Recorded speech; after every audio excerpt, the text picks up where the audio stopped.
On a sweltering night, stalking through the dense jungles of Vietnam, a tiger crawled its way close to the floor. It moved silently despite its immense size and power, hungry and looking for its next meal.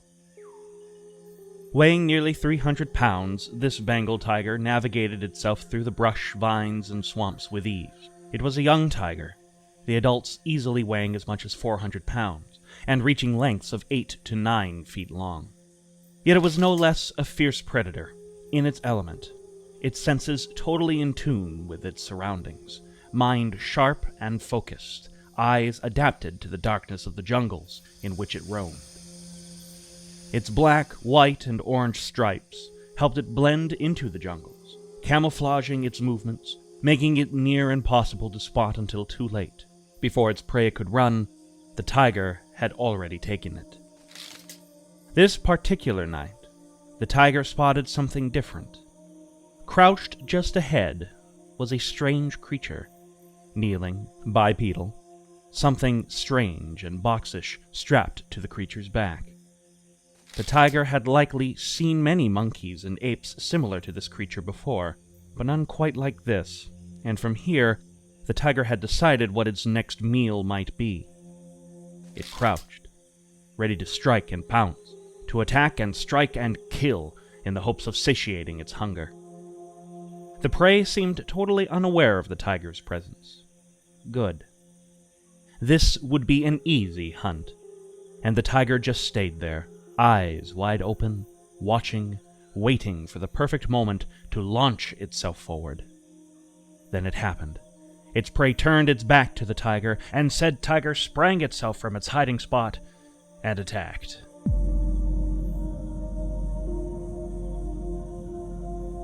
I first heard this story from Mark Felton's short video on the topic, and I decided that I really wanted to dig a little further into it. And unfortunately, much to my dismay, Felton, he didn't list the sources for his video within the description or anything. And this didn't mean like I didn't believe in the story at all, because he is an accredited historian, he's a well-researched historian, he's someone that you can trust the information which he's given.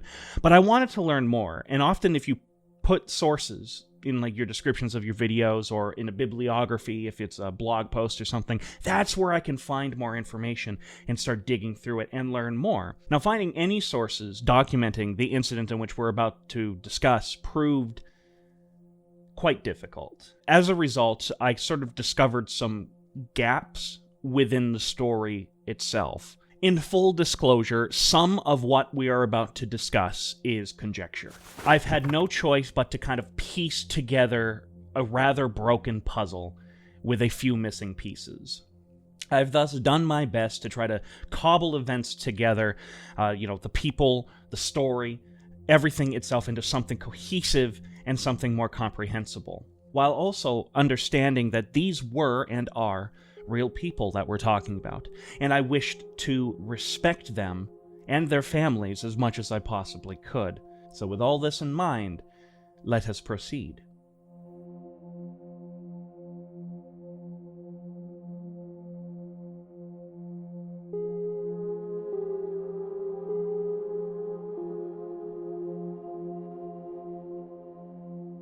During the height of the Vietnam War, Sergeant Robert C. Phleger had just touched back down after spending some R&R in Hawaii with his wife. The man had joined 1st Force Recon as a radio specialist, where he excelled not just as an operator and technician, but eventually as a leader. He met with Corporal Jerry Smith, a man he'd taken a keen interest in. Phleger had developed a great reputation for developing his team, making them grow and honing in their skills to best suit survival in an unforgiving war. Together, they went to HQ and received their new assignment. Their task force had been stationed along the A Shau Valley, a place with a terrain most wouldn't picture in Vietnam. While most know the jungles, the vast majority of people picture rice fields, swamps, and winding rivers. The A Shau Valley contains some of the steepest mountains in the region, of course surrounded by thick, dense jungles. There was also a sparse human population here, making it perfect for NVA and Viet Cong fighters to hide and plot. Phleger received this new assignment, which consisted of a 5-day recon mission somewhere in the A Shau Valley. This mission was to be easy and simple, the perfect teaching opportunity for Corporal Smith to take command of the team. Phleger also hadn't much time left in the force, his tour of duty nearly complete. His lieutenant had thus requested Phleger not to go, to remain behind, and await for his team to return. Sergeant Phleger never liked being outside his team when sent on a mission. It just never sat right with him. He knew these men, joked with them, learned who they were and what made them tick. Thus he refused to send his 7-man team places he couldn't go himself, which is what set him apart as an outstanding leader and, in many ways, a father figure. No, Phleger wouldn't stay behind. Much to the lieutenant's consternation, he agreed to allow Phleger to join his men on one condition. This would be the sergeant's last mission on the front lines. Phleger agreed. Once properly debriefed, Phleger informed Corporal Smith and the others of their task, and they geared up and they prepared for 5 grueling days deep in the jungles and far away from civilization and their comrades.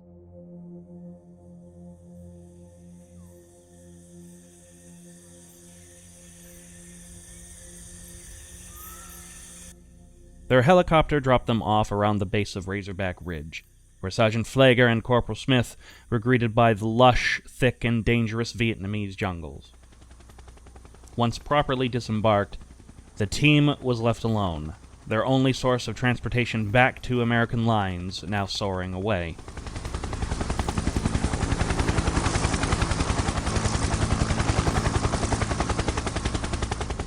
Then Sergeant Phleger took the lead, looked up at the 65-degree slopes that made up their destination, felt the heat, the sweat, could hear the countless numbers of insects flying around in the hopes of finding some exposed flesh. They spent a majority of the afternoon climbing the ridge until the sun had almost completely set. Phleger brought Smith forward, both of them observing the ridgeline, where they quickly deduced they couldn't deploy their usual 360-degree defensive pattern. This left them in a dangerous position should enemy VC appear, but what other choice did they have? Phleger ordered his team stretched atop the ridgeline in a narrow line, placing himself at the furthest edge. If anyone was going to put themselves in the most danger on this mission, it would be him. Night soon settled over Razorback Ridge, and visibility had fallen next to zero, the thick trees blocking most of the moonlight. The Marines had settled down, hunkering low, their eyes and ears open, listening, observing anything out of the ordinary. One of these men was Corporal Smith, the man listening to the natural ambience of the jungle. He breathed, stayed calm, alert, sat a good distance between Sergeant Phleger and his next comrade. Like the others, he dressed down, placing his ammo belt on the ground along with his M16. He also removed his poncho, laying it flat to serve as a makeshift bed. This mainly protected him from the countless numbers of creepy crawlies that permeated the ground both above and below its surface. Then he heard something, the rustling of foliage, an unidentified force moving its way through the brush. But he couldn't see anything. Readied his gun on instinct, listened some more, eyes scanning, watching, never quite adjusting to the sheer darkness. He also couldn't call out in fear of giving away their position. According to B.H. Norton, the following happened. Quote, "There was a sudden rushing movement in the dense brush, accompanied by several short muffled screams from Sergeant Phleger. Then there was nothing. No sound, no breathing. Only the natural ambience of the jungle. Others in the team had heard the brief commotion as well, some moving closer to Corporal Smith. They radioed back to their lieutenant, stating that something might have happened to their sergeant, but nothing else followed. There's been no further disturbances, nor moves against the rest of the team. The lieutenant tried to stay positive, thinking that perhaps Sergeant Phleger had a nightmare and possibly wandered off briefly into the jungles. But that didn't seem like Phleger at all, and had Phleger come back, or moved ahead too far, surely the rest of the team would have heard it. In fact, Phleger had only positioned himself roughly 5 feet in front of the nearest Marine. So what happened? Had the VC moved in for an ambush? The NVA? Corporal Smith and the others wanted to call out to Phleger to see if their sergeant would answer, but that might compromise the rest of the team should the VC or NVA actually move in. Should they shine a light to where Phleger had positioned himself? No, they couldn't. This too might compromise the team. Seeing no other option, Corporal Smith and a couple other teammates decided to crawl through the brush, moving slowly, trying not to make too much noise. They found clear signs as to where their sergeant had sat, but nothing more, and the darkness made it near impossible to ascertain what had occurred here. Now frustrated and terrified, they crawled back to the others, reported what little they saw. If any of the team had begun dozing off, they were now fully awake. No, Sergeant Phleger hadn't had a nightmare and grown disorientated. That was now clear. Something bad had happened to him, but by who or what, the team couldn't ascertain. They stayed like this until sunrise, watching, looking, listening, some hoping they'd hear Sergeant Phleger returning. But he never did. Come sunrise, the team had gotten to their feet after a tense night, and trudged over to Sergeant Phleger's last known position. The first thing they noticed was the sergeant's rifle, a detail they'd missed in the pitch black of night. Phleger's ammo belt had also been laid out neatly, suggesting he'd taken it off once he'd sat down, but they couldn't find his poncho. Not yet, anyway. They moved along, fanning out, guns to their shoulders, searching for more evidence to Phleger's ultimate fate. Eventually, one Marine discovered the sergeant's hat and poncho liner. It had been discarded a good distance from Phleger's original position, and to make matters worse, they soon found both items were covered in blood. Phleger's blood. That's when someone discovered the drag marks, the small blood trail, both leading deep into the thickest parts of the jungle.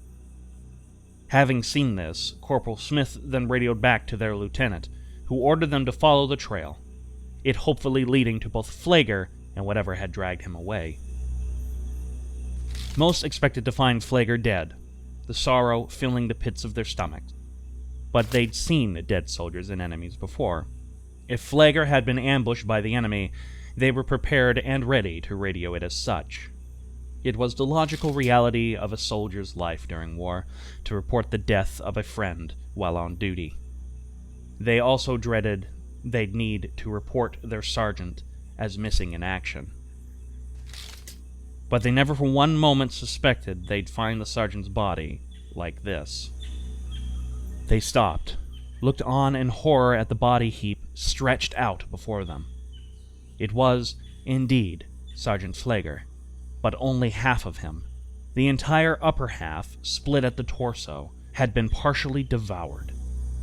The shock was instantaneous, and Corporal Smith hurriedly went for his radio to give his report, but he was silenced by the most unnerving roar they'd ever heard. Less than 3 yards away launched a tiger, the animal charging straight at them. No one needed to think on it. M16s lighting up, firing towards the tiger, who was largely obscured by the jungle foliage. But the loudness of the guns must have scared the beast off, the tiger turning 180 degrees around and darting off, disappearing into the deep brush. Had they wounded the tiger at all? No one knew, though some said they'd failed to land a hit, the creature too quick, the jungle concealing it too well. It didn't really matter to Corporal Smith, however. and he had the men begin gathering Sergeant Phleger's remains before radioing back to the lieutenant. He asked for an immediate evacuation. They'd want to move quickly, too, not liking the idea of a possibly wounded tiger now stalking them in an already hostile environment. That's when they heard it again, the rustling, the sound of a quadruped charging at them. Out came the tiger once more, its face bloody, having partially devoured Sergeant Phleger. It quickly leapt into a position, placing itself between its prey and the Marines, hissing, swiping, roaring at them, then darting off when the firing began. Some of the team sprayed and prayed, while others shot their M16s in controlled bursts. One even lobbed a fragment grenade, which scared the tiger deep into the jungles. Wasting no time, the team gathered Sergeant Phleger's remains into his poncho and began their steep descent down Razorback Ridge. And once at the bottom, a helicopter arrived, picking the team up and prematurely ending their mission. Upon returning to base, a medical team immediately did an autopsy on Phleger's remains. They determined the tiger had pounced on him from behind and bit into his neck, which explained the muffled screams Corporal Smith had reported. Having seized Phleger properly, the tiger then broke his neck. This mercifully killed Phleger before the tiger could begin eating him.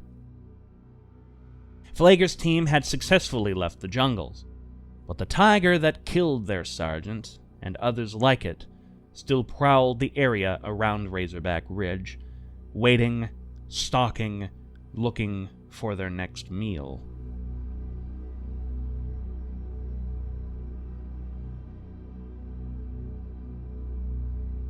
A second team needed to be dispatched for patrol around the same area that Phleger's team had been stationed, this one being led by a man named Sergeant Michael Larkins. His team was dispatched by a large CH-46 helicopter to carry their larger numbers. Once they touched down, the rear ramp lowered, and Larkins led the way deep into areas where it was likely no man had ever stepped foot. Sergeant Larkins' patrol was a success, and the same helicopter that had brought them now arrived to extract them. It touched down, lowered the rear ramp, and the task force began to climb inside. Sergeant Larkins stayed behind, looking back, urging his men aboard the extraction helicopter. But before he boarded, he noticed some of his men pointing out, looked that way, could see what had caught his men's eyes. He raised his weapon, saw something charge out of the brush and straight at him. A rush of white, black, and orange. Larkins didn't think twice, pointed his M16 in that direction, and shot a single round.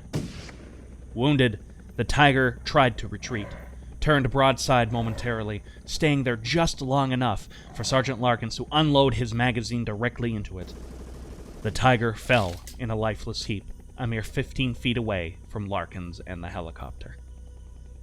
But why did it attack? Hunger could easily explain why the tiger had gone after Sergeant Phleger. It was in the middle of the night. Phleger was basically alone and isolated. It made perfect sense why a tiger would choose Sergeant Phleger as a target, if you know the instincts in how tigers hunt. But with Sergeant Larkins' team, something just doesn't quite make sense, because these men were in the middle of extraction, right? Meaning the helicopter was right there and running. It's so loud that Larkins' men actually needed to use hand signals to communicate with him. Plus, all the wind that the CH-46 would turn up, it's the opposite of an ideal place for a tiger to launch an ambush. This leads to some overall confusion as to what transpired next. Seeing as the tiger had been shot in roughly the same vicinity as the incident with Sergeant Phleger, many assumed that Larkins' tiger was the killer. In fact, Larkins had his men drag the dead tiger aboard the extraction helicopter, and there is documented proof of this kill, including photographs. This tiger also fit the brief description Corporal Smith provided. The tiger was relatively small for a Bengal tiger, weighing around 300 pounds. It was also determined the tiger was female, which lends credence to its small stature. But upon closer inspection, this tiger had no previous wounds on it besides where Sergeant Larkins had shot it. With all the supposed firepower seen by Corporal Smith and his team, you'd think they'd land a small wound. Not even a pierce of fragment grenade had been found. Then someone did an apparent autopsy, in which most of the information here is quite sketchy. It was indeed determined that Sergeant Larkins's tiger was not the one that killed Sergeant Phleger, meaning that tiger still roamed the jungles around Razorback Ridge.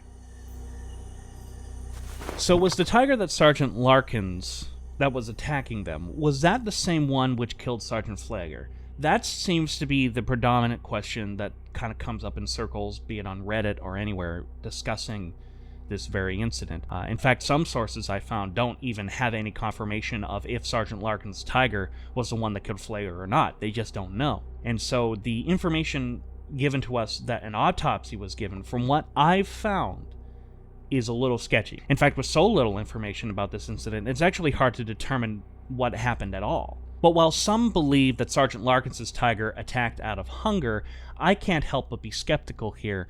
From my limited experience with animals in the woods of North America, which again is vastly different than Vietnam, the scene itself seems too crazy for this tiger to have attacked simply out of hunger. No, this seems to fit an animal backed into a corner, scared. Perhaps it felt threatened by these men moving through its territory, and now a gargantuan helicopter had all but landed upon it. So no, this attack to me didn't seem to fit the description of it being hungry, but instead, out of defense, it lashed out. I side with the sources that claim Sergeant Larkins's tiger was not the same one which killed Sergeant Phleger, which in some ways makes this story all the more terrifying, that there isn't just one man-eating tiger out there, but many. Such a story brings into perspective just how dangerous the battlefields were. These Marines, and our armed forces in general, had to contend with countless numbers of adversaries that weren't just the human enemy. Bugs, snakes, spiders, diseases, and certainly tigers. Upon several days of research, I've only found one notable source mentioning the story of Sergeant Phleger's team and their encounter with the Bengal tiger. That comes from B.H. Norton's Force Recon Diary, 1970. It being the only source really available, I debated on even producing this documentary. I debated if the story had even happened. Is this just another war legend, exacerbated by people telling the tale time and time and time again, each time being a little bigger and more embellished than the last? Then I came across the Wall of Faces, and I found Sergeant Phleger's memorial. Then I found the Together We Served website for the U.S. Marines. The cause of death was listed as, quote, non-hostile, died of other causes. And this really brought things into perspective for me. I no longer questioned the validity of the story, and felt ashamed I would have questioned its validity at all. And at this moment, I said, yes, I'm going to do this. I'm going to make this documentary. The events I just described, even if I did need to do some inferencing, did happen. It did occur. Sergeant Phleger was killed by a tiger. It is a case of man versus nature. It helped bring into light the horrors of those jungles in Vietnam and what those men had to endure. And in some ways, I hope this small documentary kind of helps us remember who these men were, so that they aren't forgotten, and what they experienced isn't forgotten. If you liked this video, help the channel grow. Hit subscribe and see more documentaries like this, along with other content. All our social media is also in the description below. Thank you for watching.